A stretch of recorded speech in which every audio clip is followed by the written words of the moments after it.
es un hecho tremendo. Bueno, estamos en comunicación con Andrés Mega, que es profesor universitario en Medicina y Psiquiatría Forense de la Corte Suprema de Justicia de la Nación también. Doctor Mega, ¿cómo le va? Buenas tardes. Buenas tardes, ¿cómo le va? Bien, ¿escuchó a la mamá de Chano? ¿La escuchó hoy? Escuché los comentarios de la madre del día de ayer, sí. Ajá. Bueno, ¿qué es la ley de salud mental? ¿Qué hay que cambiar de la ley de salud mental, doctor? Bueno, a ver, ¿por dónde empiezo? Yo vengo estudiando la ley desde el mismo momento de su sanción, porque todos los psiquiatras la esperábamos con mucha expectativa, en tanto en cuanto se prometía que iba a mejorar la calidad de atención de los psiquiatras, la provisión de cuidados a los pacientes, y por ello estábamos muy esperanzados en que esto iba a significar un antes y un después en la historia del tratamiento de las enfermedades mentales en Argentina. Sí. Desgraciadamente, todas estas expectativas se vieron frustradas necesariamente porque en la redacción de la ley jamás se menciona, por empezar, el concepto de enfermedad mental. Y si no se reconoce a la enfermedad mental como tal, cosa que ocurre en cualquier otro país del mundo, tenemos un problema serio, y si se la cambia por padecimiento o sufrimiento, tenemos un problema peor. Claro. Porque se está descategorizando lo realmente necesario, que es tratar, entender a la enfermedad mental, saber cómo tratarla y cómo administrar los recursos necesarios para ella. El otro problema muy puntual y muy concreto de la ley de salud mental es que desconoce las incumbencias profesionales. Entonces se entiende que cualquier profesional del área de la salud mental puede hacer absolutamente de todo. Y esto es una incongruencia, porque en cualquier equipo de trabajo profesional médico existe una categorización de funciones donde todos van en rumbo a un destino. Por ejemplo, el cirujano es el jefe del equipo de cirugía, ¿sí? Y así los demás se subordinan a lo que este cirujano indica o practica en ese momento. Sí, sí, sí. Bueno, esto no ocurre con la ley de salud mental, con lo cual genera incompatibilidades, órdenes contradictorias y confusión a la hora de tratar al paciente y obviamente en el mismo paciente. Un tercer punto es ordenar que las internaciones se realicen en establecimientos generales, lo cual es, desde el punto de vista sanitario y más allá de lo progresista de la idea, una incongruencia que no existe en ningún lugar del mundo. Las patologías psiquiátricas graves requieren hospitales especializados, así como hay hospitales especializados para oftalmología en la Ciudad de Buenos Aires, como para enfermedades infecciosas en la Ciudad de Buenos Aires, como para enfermedades tipo cáncer en la Ciudad de Buenos Aires. También debe existir un hospital especializado en enfermedades mentales graves. Bueno, esto, la ley de salud mental propone que estos pacientes deben ser tratados en los hospitales generales de la ciudad, para lo cual no están ni diseñados ni capacitados después de 10 años el personal a cargo. Y doctor... Y por otra parte, sí. Perdón que termino con esto. Sí. Y por otra parte, un disparate sanitario es olvidarse que en un hospital general un paciente está en cama y un paciente psiquiátrico camina y deambula todo el tiempo. Claro, exacto, exactamente. Y doctor, se ha hablado en las últimas horas también de que la ley de salud mental no permite la internación compulsiva, sino que debe tener el consentimiento del enfermo, en este caso del paciente. ¿Esto es así, doctor? A ver, la ley de salud mental, en su articulado, prevé lo que se llama la internación involuntaria, es decir, contra la voluntad del paciente. Sí. Pero el requisito que pone es que debe demostrarse el riesgo cierto e inminente para que esta internación sea legítima. Ahora, lo curioso de esto es que ni tanto en la ley como ni en la reglamentación se aclara qué quiere decir técnicamente y cómo se estima técnicamente el llamado riesgo cierto inminente, que es un momento muy fugaz y que en general en la práctica psiquiátrica solamente se puede ponderar cuando el riesgo ya realmente se produjo. Está bien, pero doctor, Con lo cual, perdón. A ver, sí, riesgo inminente. A ver, claro, riesgo cierto inminente. bueno, por eso, pero digo, ¿quién toma la decisión? Bueno, De decir, es un lo riesgo tiene, inminente. sí, Un juez. lo tiene que evaluar el equipo de médicos, psicólogos y trabajadores sociales que teóricamente está a cargo de una posible internación. Pero tienen tanto miedo los psiquiatras jóvenes de ser culpados de una internación involuntaria innecesaria, Claro. con las consecuencias de privación ilegítima de libertad que ello les acarrearía, que entonces pacientes que realmente necesitarían estar internados los dejan que se vayan a sus casas. Claro.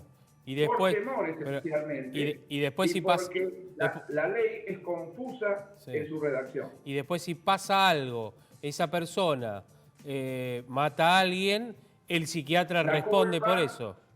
Exacto, la culpa es del psiquiatra que Claro. no lo internó. ¿Se Claro, entiende? tal cual. Lo capta perfectamente. Entonces, y después, los que hicieron la ley y los que apoyan la ley dicen, no, esto pasó porque se aplicó mal la ley, que es lo que suelen decir. Sí. ¿Cómo era su gracia? Me olvido. Javier, perdón, Javier. Javier, desde el año 2010 hasta este año se han producido innumerables suicidios de pacientes y homicidios por parte de pacientes descompensados. Sí, sí. Lo que pasa es que todas estas personas no salen en los diarios. Son Juanes Pérez, no son Chana. Totalmente. Entonces no adquieren visibilidad. Trate de preguntarle a cualquier persona que tiene un familiar enfermo lo que le cuesta o lo que le habrá costado producir la internación de su pariente descompensado. Sí, sí. Es un vía crucis hoy en día como está planteado. Y esto gracias a la gente iluminada autora de la Ley de Salud Mental. Claro. Entonces, de esto se sale solamente reformando la ley, o por lo menos reformando la reglamentación de la ley, que es tan confusa como la misma ley. Ahora, doctor, también hemos escuchado en estas últimas horas, bueno, a raíz de lo de Chano, y también lo hemos escuchado en otras oportunidades, a muchos médicos y especialistas decir que internar a una persona que es adicta a la cocaína o a otras sustancias contra su propia voluntad es muy factible que no llegue a una buena solución. A ver, un correcto tratamiento para una persona dependiente de drogas Sí. solamente se logra con un abordaje multidisciplinario donde intervienen distintos actores. El objeto mismo de la internación es sacar al paciente de circulación y de proximidad con las sustancias de consumo por el menor tiempo posible, de esto estamos hablando, ¿sí? Pero el tratamiento de verdad de un paciente dependiente de sustancias se realiza fuera de la internación con dispositivos de contención y de acompañamiento que a la fecha no existen en la República Argentina. Claro, ¿Sí? claro. Entonces, el planteo puntual es lograr una reforma de la ley, de una nueva ley de salud mental o una reforma de la reglamentación, como decía antes, Sí. cosa que se intentó hacer en la anterior administración, en la anterior presidencia, pero que por motivos políticos, pensando que se afectaban los derechos humanos de los pacientes, no se llevó a cabo. Y la ironía es que esta ley, sancionada con la expectativa de defender los derechos humanos de los pacientes, lo que terminó fue perjudicándolos por la falta de recursos, por el cierre de hospitales, Claro. el cierre de lugares de atención y con la cantidad de gente y sus familias que no reciben ni tratamiento, ni atención, ni medicación adecuada. Sí, Claro, sí, claro. sí. Es un tema que la verdad que es muy preocupante, y sobre todo porque en este país muchas cosas llegan después de los hechos, ¿no? No los previenen. Y por lo que usted está contando, la verdad que es un tema muy preocupante porque se ha transformado en ley. Y porque hay alguien que la ha pensado, o algunos que la han pensado, y varios que la han votado. Javier, desgraciadamente, en la redacción de la ley, aunque a usted esto le parezca increíble, no participó ninguna facultad de medicina de la Argentina. Bueno, es una locura. ¿Sí? En la votación de la ley se votó en diputados a libro cerrado. Esto fue en 2010, ¿Sí? Dice doctor, ¿no? Año 2010, diciembre de 2010. 2010. Bueno, se pueden cambiar las cosas. Sí, pero perdón, le pregunto, volviendo atrás, y con esta es la última, doctor. ¿Qué intereses había en ese año para hacer esto, para votar esta ley de esta manera? A ver, yo siempre creo que la gente hace las cosas con buena voluntad. Y en principio tampoco pensaría que hubo mala voluntad en esta ocasión. Lo que faltó fue asesoramiento para esta ley. Y la Asociación de Psiquiatras, la Asociación Argentina de Psiquiatras, a la que pertenezco, se presentó en el Senado en su momento para presentar alternativas a esta ley. Y no fuimos recibidos. Mire, doctor, perdóneme que voy a disentir con usted, quise esperar a que termine de hablar. Yo no creo en eso. Yo creo que hubo mala voluntad o una intencionalidad de hacer lo que hicieron, porque para el caso concreto, la ley del aborto, ¿sí?, o de la interrupción voluntaria del embarazo, tuvo muchos meses con opiniones de todo tipo, desde los más extremos a los más sensibles. Y para eso se hizo, como para otras leyes. Por eso digo, hay algo, yo no lo puedo develar todavía porque no lo sé, si no lo diría, pero hay algo detrás de esto que se quiso hacer, tal vez para salvar algún negocio, y se votó esta ley y se hizo a pedido, una ley a pedido. Como tantas otras que se han hecho en la República Argentina, en el bendito Congreso de la Nación. Doctor. Javier, yo no podría afirmarlo. No, ya lo sé. Comparto su opinión. Yo soy solamente un profesional que me he dedicado al estudio y el análisis de la ley y a hablar a mis colegas de todo el país sobre este tema y a decirles que no tengan miedo y que estén informados con este tema de la ley. Pero la idea es alertar a la población en general de lo que pasa y pedirle a la población en general que tome conocimiento de esto y pida a nuestros representantes un mejor texto porque todos lo merecen. Y la última, ahora sí la última, perdóneme porque a veces queremos aprovecharlo, usted que es un profesional estoy a sus órdenes. Reconocido. No digo que esté bien o mal, pero la situación del policía ante un hecho como explicaban algunos de los testigos, que quedó arrinconado.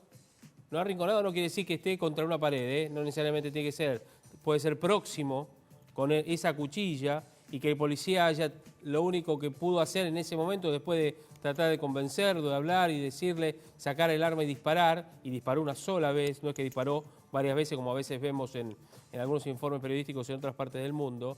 ¿Usted cree que, no digo que esté bien lo que hizo el policía, sino que es lógico lo que hizo en una situación extrema como esa? A ver, como diría Shakespeare, una desgracia trae la otra. Una desgracia es el drama de Chano o de quien fuera sin atención adecuada. Sí. Otra desgracia es tener que convocar a personal de seguridad no debidamente entrenado a contener a un paciente psiquiátrico agitado, cosa que es absolutamente anormal y atípica, y el resultado era previsible, era el que se produjo. El miedo, el desconocimiento, el estigma, el no saber cómo proceder, llevó, lógicamente, diría, a un resultado determinado. Por eso, un conjunto de colegas prestigiosos y que trabajan conmigo en la Policía de la Ciudad de Buenos Aires, preparamos a los futuros policías de la ciudad para afrontar este tipo de decisiones sin la utilización de armas letales, sino con la utilización de la palabra, con la utilización del convencimiento y con la utilización de la falta de estigma frente al problema de la salud mental. Bien, doctor, clarísimo. Un abrazo grande, gracias doctor Mega por atendernos. Javier, a sus órdenes y a las audiencias. Que tenga buenas tardes. Hasta luego doctor.